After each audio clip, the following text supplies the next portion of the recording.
They say revenge is a dish best served cold. Maybe that is true sometimes. But other times, I suppose, it is served warm, nestled in a flaky pie crust that happens to be just a little, well, let us just say, aggressively seasoned. It truly was not supposed to turn out like this, you understand. Family is family, or at least it should be. Family should not betray family, not deep down where it counts.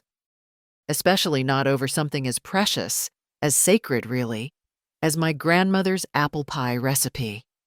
I am sitting here in my kitchen, the late afternoon sun slanting through the window, dust motes dancing in the light just like they always have.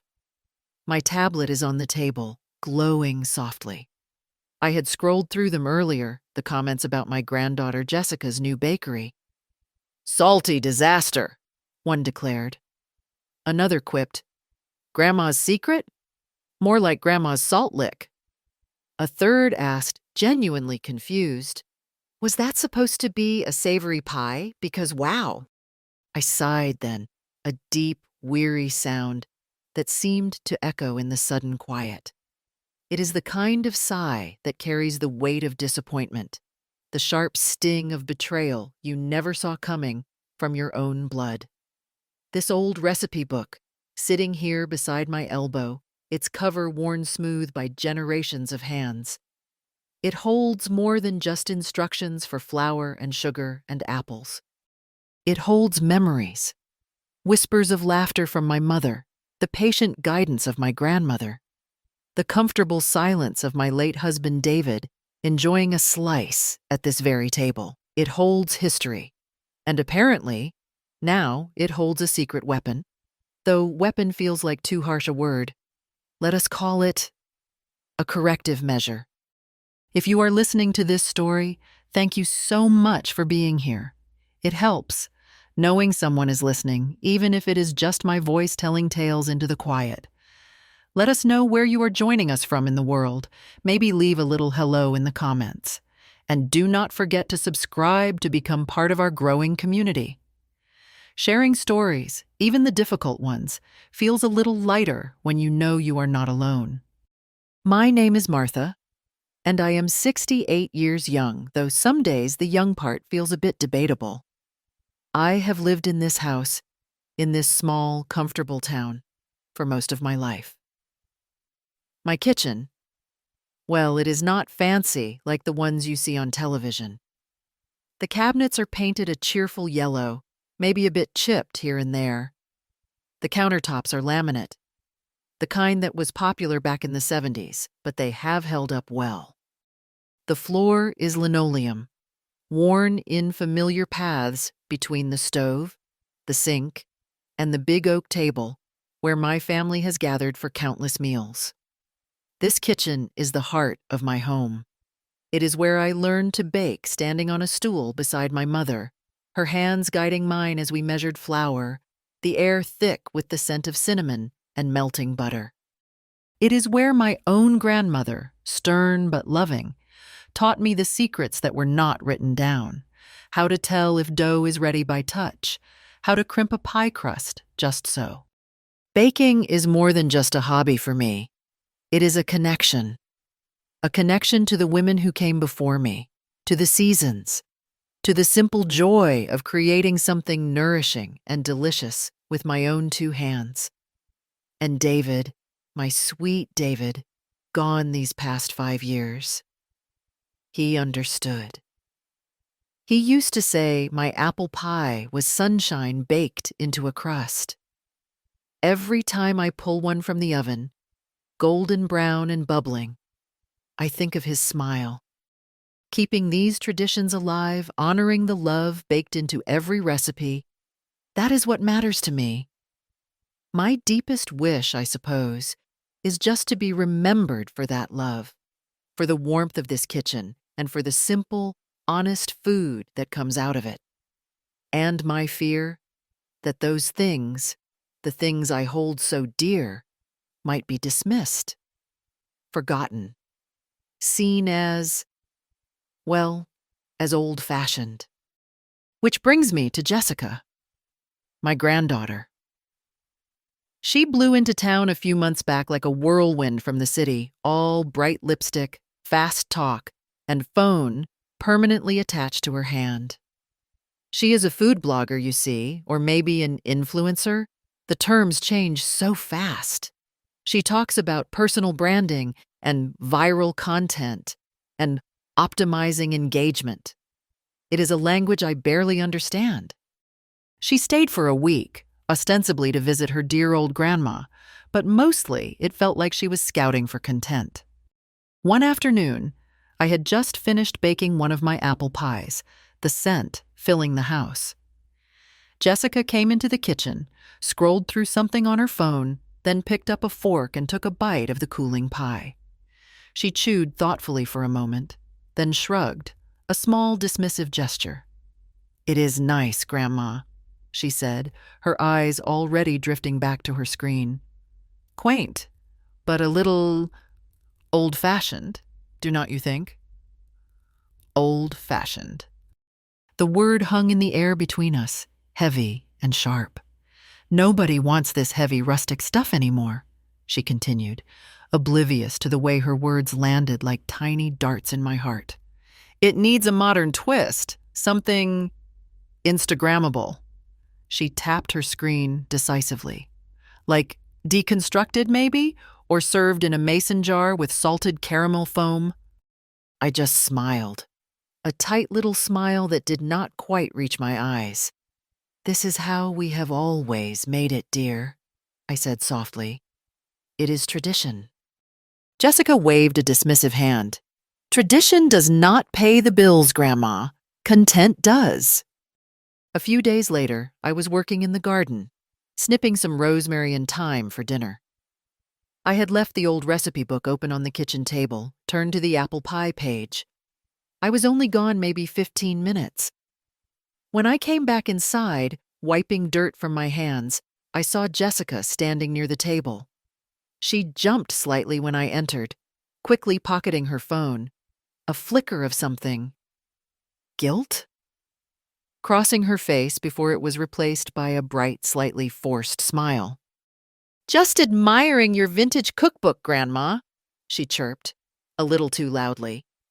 "So authentic." She quickly changed the subject, asking about my tomato plants.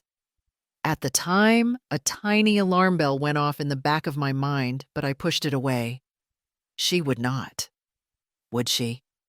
She left the next day, showering me with air kisses and promises to visit again soon, when things calmed down with my exciting new project.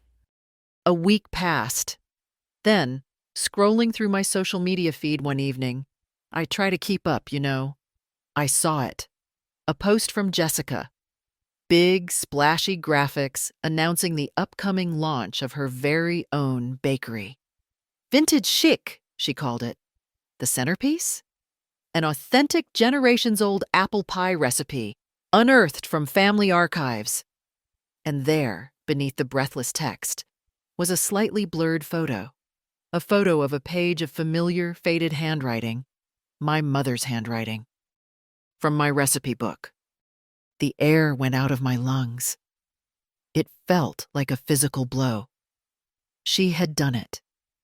She had stood right there, in my kitchen, and stolen a piece of my family's soul while pretending to admire it.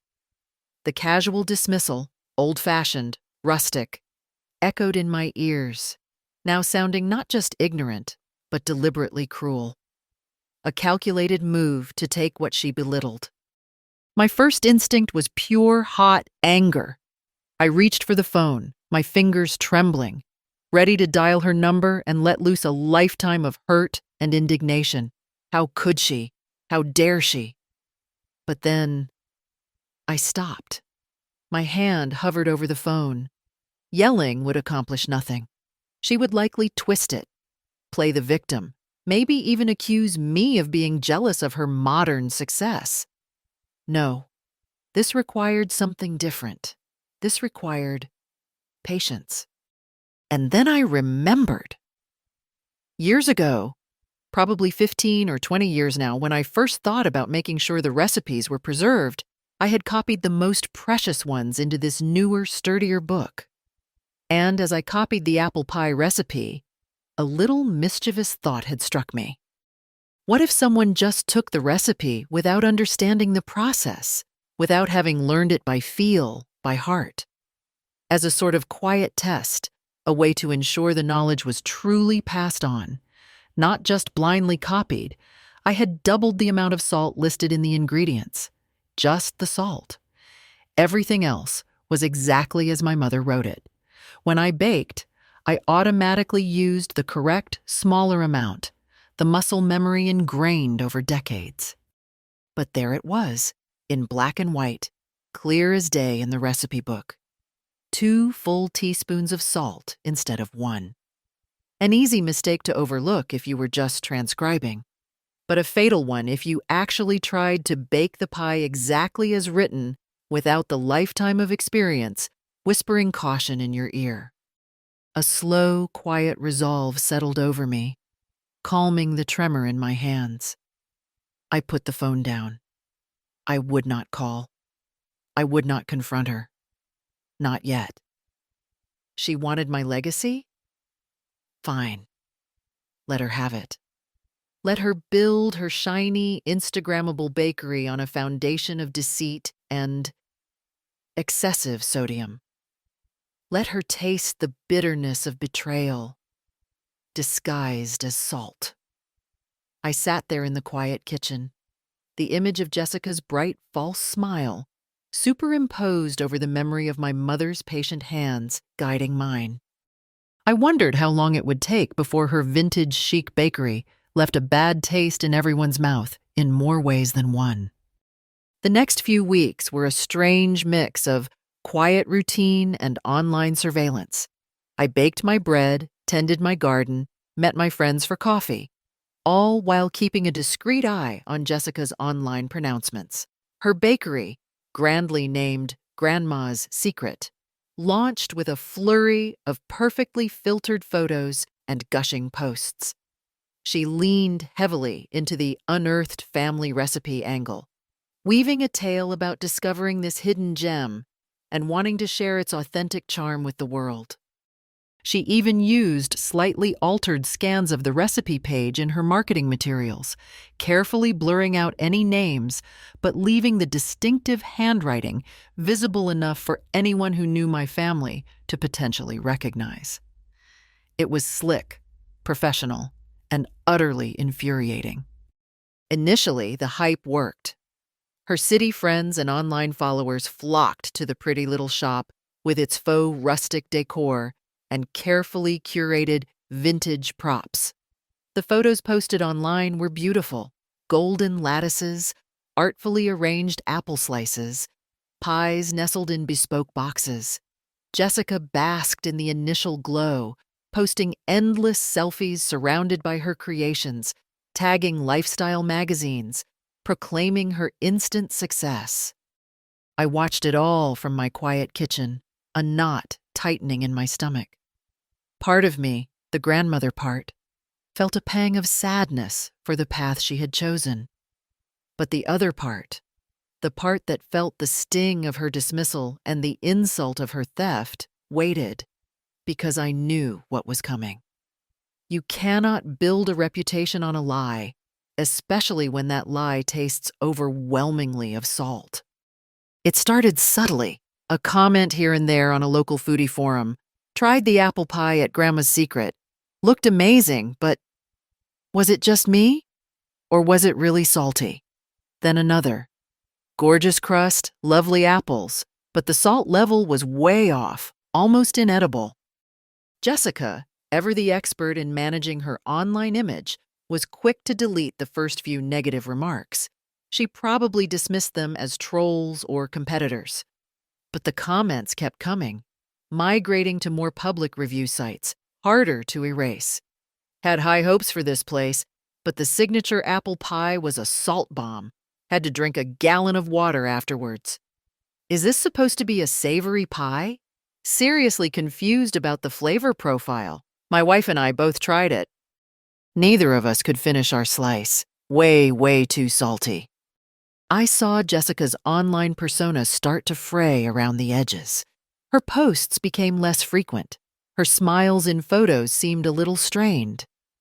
Through a mutual acquaintance, I heard whispers that things were tense at the bakery, that she was snapping at her small staff, complaining about ingredient inconsistencies. Never once, though, did she seem to consider that the problem might lie in the sacred recipe itself. The dam finally broke about a month after the grand opening. A well-known food critic for the city's main newspaper, someone known for their sharp palate and even sharper prose, decided to pay Grandma's Secret a visit. I saw the review online the morning it was published. The headline alone made me wince, even though I had anticipated something like it. Grandma's Secret? More like a salty prank. The review was brutal. It praised the decor as aggressively charming, but then went straight for the jugular. The critic detailed the visual appeal of the pie, building the reader's expectations before describing the first bite. "Imagine the briny slap of seawater," he wrote, "captured unexpectedly within a buttery crust. The apples, tragically, were lost in a saline tsunami." This was not a subtle seasoning issue. This was a fundamental misunderstanding of what makes an apple pie, or indeed most desserts, palatable. He went on to question the authenticity narrative, noting that such a basic flaw seemed unlikely in a treasured family recipe passed down through generations. He concluded by advising readers to save their money and perhaps invest in a blood pressure monitor if they insisted on trying it. The review spread like wildfire online. People who had previously been hesitant to voice their negative experiences now felt validated. The comments sections exploded. The carefully constructed facade of Grandma's Secret crumbled overnight. Salty. Secret started trending locally. Jessica's Instagram feed was flooded with angry and mocking comments. Her reaction was, perhaps predictably, disastrous. Instead of acknowledging the issue, apologizing, or even just quietly trying to fix the recipe, she went into full defensive mode. That evening, she posted a tearful video to her bakery's social media page. Her voice thick with emotion, mascara slightly smudged, she spoke about the challenges of starting a small business, about how hard she had worked. Then came the deflection. She blamed a bad batch of artisanal salt, then vaguely accused a disgruntled supplier of potentially tampering with ingredients. She even hinted darkly at jealous competitors trying to sabotage her dream. She painted herself as the victim of circumstance, of unreliable vendors, of industry jealousy. Anyone but herself. She insisted the recipe was perfect, a cherished heirloom, and that these issues were external attacks. Watching that video, my quiet resolve hardened. The salt was one thing, a consequence of her own actions. But the lies, the public blaming of innocent suppliers, the refusal to take any responsibility, that was different. That showed a flaw not just in her baking, but in her character.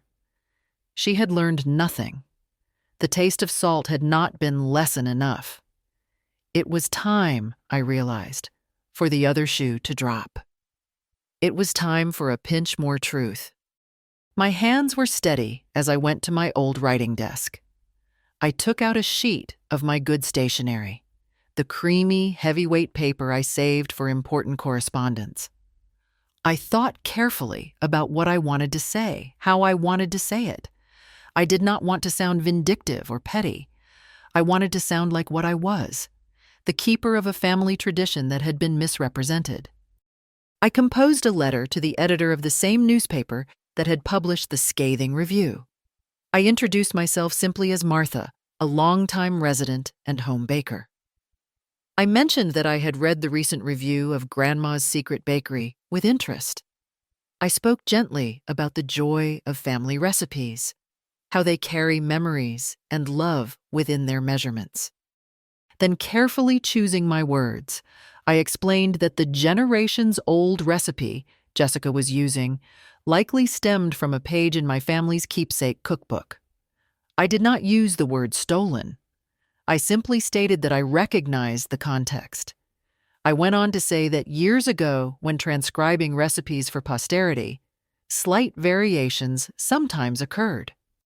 The particular recipe Jessica seemed to be using, I wrote, was an early draft, one where a note regarding the seasoning was perhaps less clear than it could have been. I added that such handwritten recipes often require a certain amount of baker's intuition, especially for those less familiar with the family's specific methods. The crucial part came next. I enclosed a clear, scanned copy of the apple pie recipe page from my own book, the very page Jessica had photographed. There, in my mother's elegant script, was the ingredient list, and I had taken a pen and drawn a simple, neat circle around the line that read, Salt, 2 TSP. I ended the letter politely, but with unmistakable meaning. Family recipes are built on love and precision, I wrote. Perhaps true inheritance is not found in ink, but in understanding. Some family secrets are priceless, others are just poorly seasoned. I wish the young entrepreneur well in refining her craft.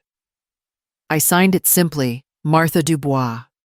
I folded the letter and the scanned page, slipped them into an envelope, and addressed it to the newspaper's editor.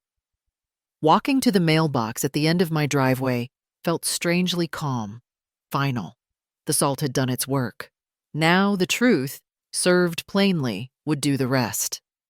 I had no idea how Jessica would react when the letter was published, but I knew I could no longer stand by silently while she blamed the world for a mess entirely of her own making, built upon a foundation she had taken without permission. The secret was out, or at least part of it was, the part written in ink. The newspaper published my letter 2 days later. Not splashed across the front page, of course, but placed prominently on the opinion page, under the heading, A Recipe for Thought.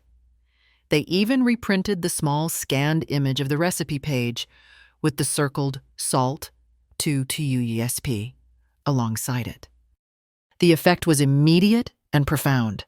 It was like dropping a missing puzzle piece into place for the entire town and for Jessica's dwindling online audience.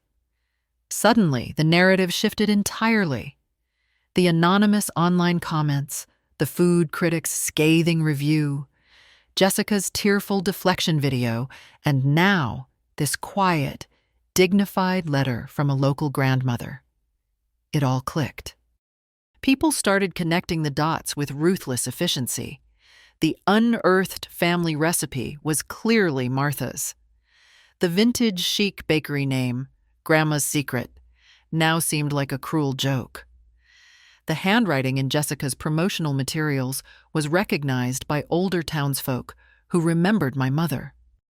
The story transformed from struggling entrepreneur beset by bad luck to ungrateful granddaughter steals family recipe, gets busted by excessive salt, and her own grandmother's polite correction.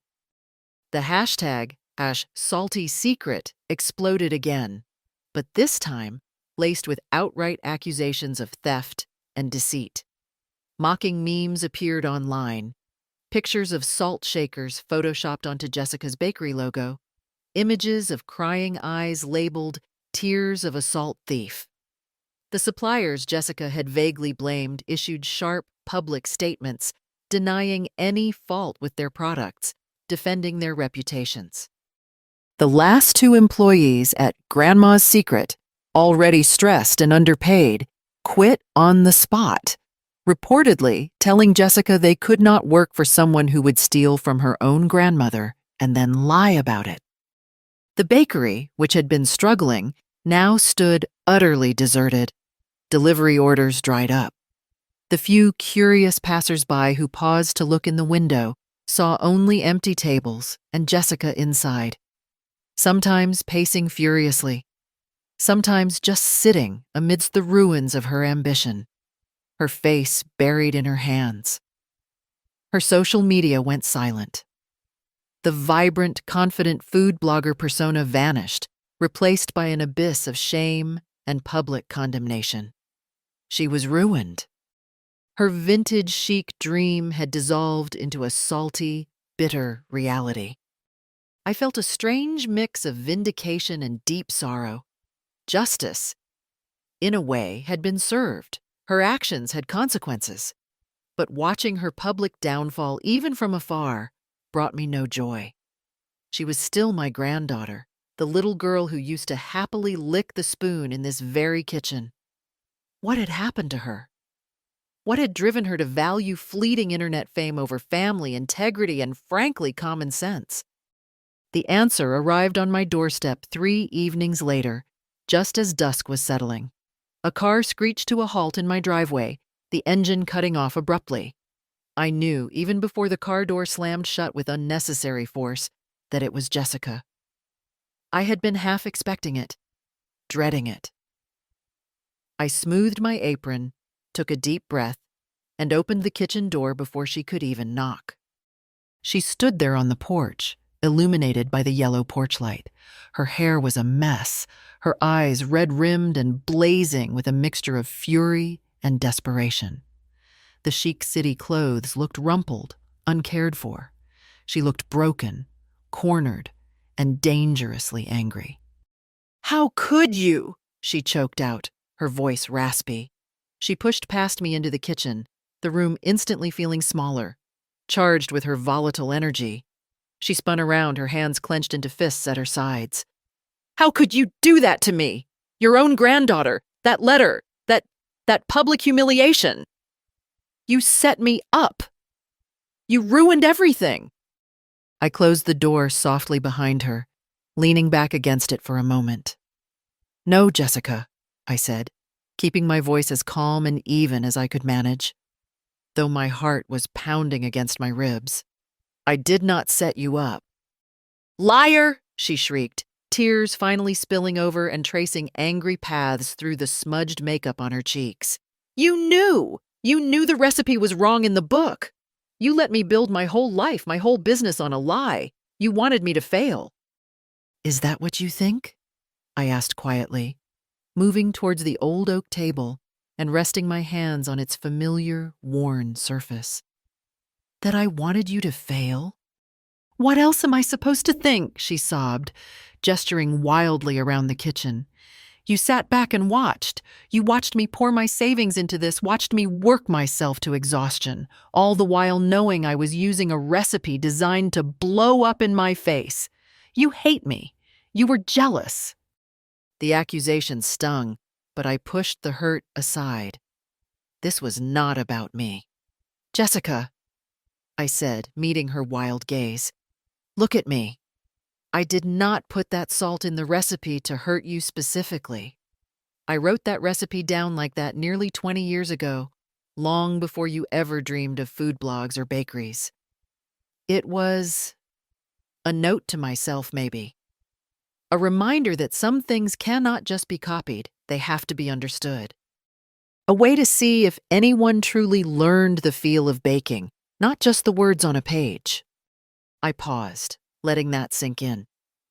"When I realized you had photographed the book, yes, I knew about the salt. And yes, I let you proceed. I truly hoped, that when the pies came out wrong, you would pause, you would think. You might even ask me for help. You might realize that maybe old-fashioned knowledge has some value. That was my hope." Jessica stared at me, her mouth slightly open. The anger in her eyes flickered, replaced by a dawning, horrified understanding. You knew it was wrong?" "Yes, the salt level in that written recipe is wrong. It always has been in that particular book." I kept my voice gentle but firm. "But Jessica, the salt is not what ruined you. Think about it. What if you had come to me when the first customer complained? What if you had tasted the pies yourself, really tasted them, and realized something was amiss? What if, Instead of deleting comments and blaming suppliers, you had shown some humility, some honesty. People forgive mistakes, Jessica. They do not forgive lies and arrogance. I gestured towards the tablet still sitting on the counter. I did not write that letter because the pies were salty. I wrote it because you stood up in front of the world and lied. You blamed innocent people. You refused to take responsibility for your own actions. You stole something precious, misrepresented it, and then played the victim when your own shortcut backfired. That is what ruined your bakery, Jessica, not the salt, your choices. She flinched as if struck. The fight seemed to drain out of her, replaced by a crushing weight of shame. She sank onto one of the kitchen chairs, wrapping her arms around herself. She did not cry anymore, just stared blankly at the floor, the reality of my words settling upon her. She knew about the salt now. She knew I had known. She understood, on some level, that her failure was self-inflicted. But the deeper lesson, the one about the heart of baking, about legacy, I could see it had not truly landed. She was consumed by the humiliation, the exposure, the loss of her dream. We sat in silence for a long time. The only sound was the ticking of the old regulator clock on the wall, a sound that had marked time in this kitchen for decades, through generations of baking, laughter, and quiet moments. Finally, Jessica stood up, her movements stiff, avoiding my eyes. "I should go," she mumbled, her voice barely audible. She walked towards the door, her shoulders slumped in defeat. She did not say goodbye, did not look back. I watched her go, the slam of the car door echoing again in the quiet street, leaving behind an aching silence in my kitchen. The confrontation left me feeling drained and incredibly sad. There was no triumph in her defeat, only the hollow ache of a fractured family bond. I had defended my family's legacy, yes. I had ensured Jessica faced the consequences of her actions, but the cost felt immense. As I cleaned up the kitchen later that evening, wiping down the counters, putting things away, my hand brushed against the old recipe book still sitting on the table. I opened it again, looking at the familiar pages, the spidery script of my grandmother, the bolder loops of my mother, my own notes scribbled in the margins, generations of knowledge, captured imperfectly in ink. And that is when the final piece clicked into place for me. Jessica knew about the salt trap in the written recipe. She thought she understood the trick, the reason for her failure. But she still did not understand the most important part. She thought the legacy was the book, the written words, the instructions she had stolen. She could not grasp that the true inheritance was never contained within those pages, not fully. The salt was just a symptom, a clumsy test I had jotted down years ago. The real secret, the magic my grandmother and mother passed down to me, was not in the precise measurements I eventually memorized, but in the how and the why. It was in the way you listened to the dough sigh as it rose, the way you adjusted for the humidity in the air, the way you knew by instinct when the apples were cooked just right beneath the crust.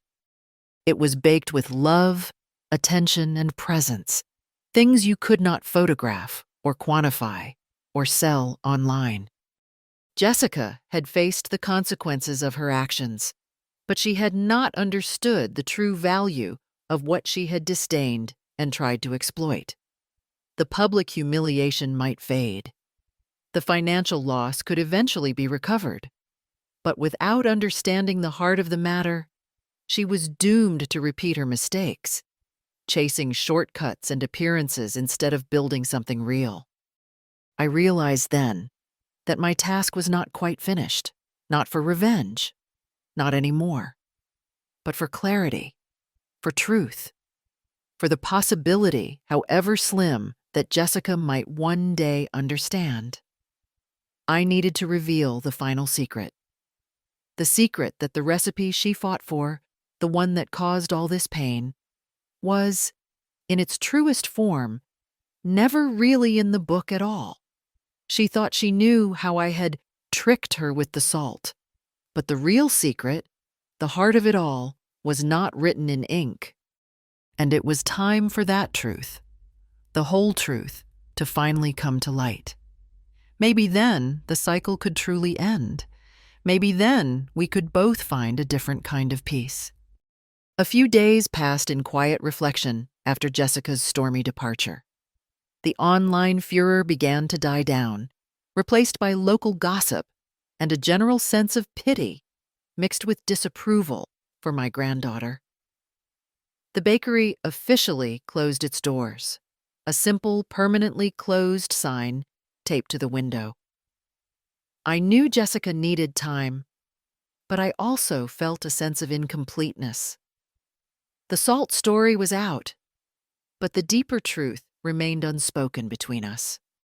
It felt like a loose thread snagging at the edge of my peace. So I picked up the phone. My hand didn't tremble this time. I called Jessica. She answered on the third ring, her voice small, wary. "Hello?" "Jessica, it's Grandma," I said softly. "I was hoping perhaps you could come by for a cup of tea, not to argue, just to talk, to finish our conversation properly." There was a long pause. I could hear her breathing on the other end. I don't know, Grandma," she finally whispered. "Please, dear," I said gently. "I think it's important. For both of us." Another pause, then a hesitant, "Okay, when?" "Whenever you're ready," I replied. "This afternoon?" "All right," she agreed, her voice barely audible. "I'll be there around 3. She arrived punctually, looking subdued. The anger was gone, replaced by a quiet shame that seemed to cling to her like a shroud. She wore simple jeans and a sweater, her hair pulled back, no makeup. She looked younger, more vulnerable than I had seen her in years. I led her into the kitchen, where I had already set out 2 cups and saucers and a plate of simple shortbread cookies, made from a recipe that was actually written down accurately. We sat at the big oak table, the silence stretching between us, less tense than before, but still heavy. I poured the tea. Jessica murmured a thank you, cradling the warm cup in her hands, staring down into it. I reached over and gently placed the old, worn recipe book on the table between us. Jessica's eyes flickered towards it, then quickly away. "You fought so hard for what you thought was in this book, Jessica," I began, my voice low and steady. "You built a business on it, defended it, blamed others for it when things went wrong." I opened the book, not to the infamous apple pie page, but flipping through other sections. Notes on preserving jams, sketches for cake decorations, recipes for hearty stews my husband used to love. "The salt," I continued, meeting her gaze directly now. "Yes, I wrote that down wrong years ago. Maybe it was a test back then. Maybe just a note to myself that got stuck. I honestly don't recall the exact reason anymore. But that is not the real secret, Jessica. That was just ink on paper." She looked up, confused. "What do you mean?" "I mean," I said, leaning forward slightly, "the real secret, the one passed down from my grandmother to my mother to me. It is not truly in this book. Not the heart of it." I tapped the cover gently. "I never wrote down the exact recipe for the apple pie that David loved so much, or my mother's special spice cake, or any of the dishes that taste like, well, like home. Not the final, precise measurements, not the little adjustments you make based on the humidity in the air, or the sweetness of the apples that particular season, or the exact feel of the dough beneath your fingers. Those things, those are the real secrets." I watched her face as the meaning of my words slowly dawned. "Those things," I went on, "you learn them by heart, by watching, by listening, by smelling, by failing and trying again, by burning the crust and starting over, by adding a little more cinnamon because it just feels right that day. You bake with feeling, Jessica, with intuition, with love. Not just by following instructions line by line. That is the legacy. That is what my mother taught me, what her mother taught her. It is a living thing, passed through hands and hearts, not just pages. It is something that cannot be photographed or copied or turned into viral content. It has to be lived. It has to be earned, Jean. And that is what you tried to steal and sell without ever understanding its true worth. The revelation hung in the air between us. It was not delivered with malice, but with a quiet finality. This was the truth she had arrogantly dismissed as old-fashioned. This intangible, unquantifiable essence of tradition and experience was the real treasure she had failed to recognize. Jessica just stared at the book, then at me, her eyes wide with a dawning realization far deeper than just understanding the salt incident. The last vestiges of her defensive anger crumbled, replaced by a profound, quiet sorrow. She understood now. She understood that she had chased a phantom, built her dream on a hollow copy of something she never took the time to truly learn or respect. She finally saw the depth of her own mistake, the arrogance of assuming a complex legacy could be captured in a snapshot and sold for profit. She lowered her head, and a single tear splashed onto the tabletop. "I didn't know," she whispered, her voice choked. "I really didn't know." "I know," I said softly, and I did. In the weeks that followed, Jessica seemed to retreat from the world. The bakery remained closed, the property eventually put up for sale. Then about a month later, a short, simple statement appeared on her now private social media accounts, which someone forwarded to me. It was a public apology addressed to her family, former customers, and the community. This time, there were no tears, no excuses, no blaming others. She admitted unequivocally to taking the recipe without permission, to misrepresenting its origins, and to behaving dishonestly when confronted with her failure. She acknowledged her lack of respect for tradition and experience. She apologized sincerely to me and to everyone she had misled. It was humble, direct, and felt genuinely contrite. It was a start. Life in my small town settled back into its familiar rhythms. The story of the salty pies became a piece of local lore, a cautionary tale whispered over coffee. As for me, something had shifted. The confrontation, the letter, the final revelation. It had been draining, but also strangely liberating. I no longer felt solely responsible for guarding the old recipe book like a dragon hoarding treasure. The legacy was not just in the book, it was in the doing, the sharing, the passing on of skill and love. An idea began to form. The community center had an underused kitchen space.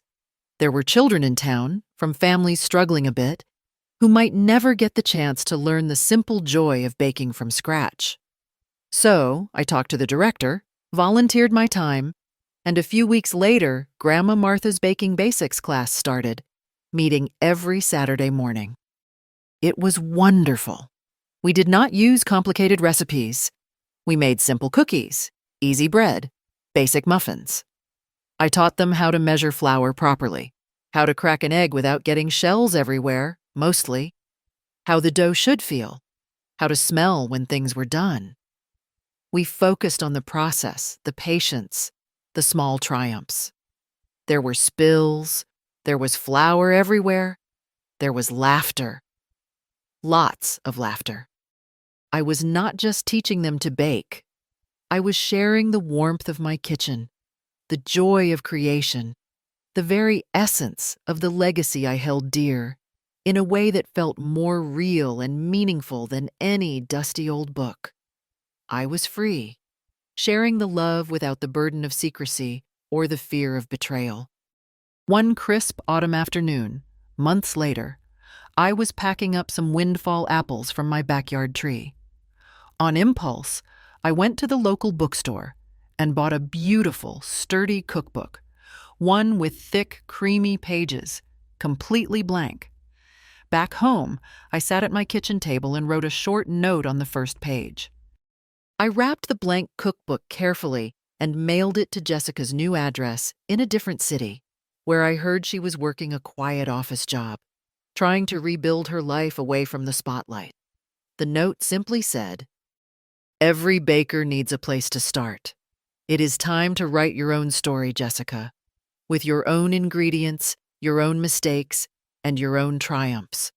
Find your heart in the kitchen. Love, Grandma." It was an olive branch, perhaps, but also a gentle nudge. A reminder that her story was not over, and that authenticity comes from within, not from stolen pages. Whether she would ever truly bake again or ever fill that book, I did not know. But I had done what I needed to do. I had protected my family's heritage, not by locking it away, but by understanding its true nature, and finally, by sharing its spirit freely. Sitting here now, in my quiet kitchen, the late sun warming my face, the scent of apples and cinnamon faintly lingering from this morning's baking class, I feel a sense of peace. Justice was served, yes, perhaps in a way that tasted a bit like salt at first, but ultimately it was about truth winning out. Jessica learned a hard lesson, one I hope guides her towards a more honest future. And I learned too, that letting go, sharing your passion, and finding new ways to nurture others can be the sweetest recipe of all. The recipe book still sits on my shelf, but now it feels less like a secret weapon and more like a cherished memory, one part of a much larger living story. Thank you so much for joining me on this journey today. It means the world to share these stories with you. If Martha's story resonated with you, please give this video a thumbs up, leave a comment sharing your thoughts, and most importantly, subscribe to the channel so you do not miss our next story. We have many more confessions and tales of resilience coming your way. Until next time, take care and remember to cherish your own family secrets, the good kind.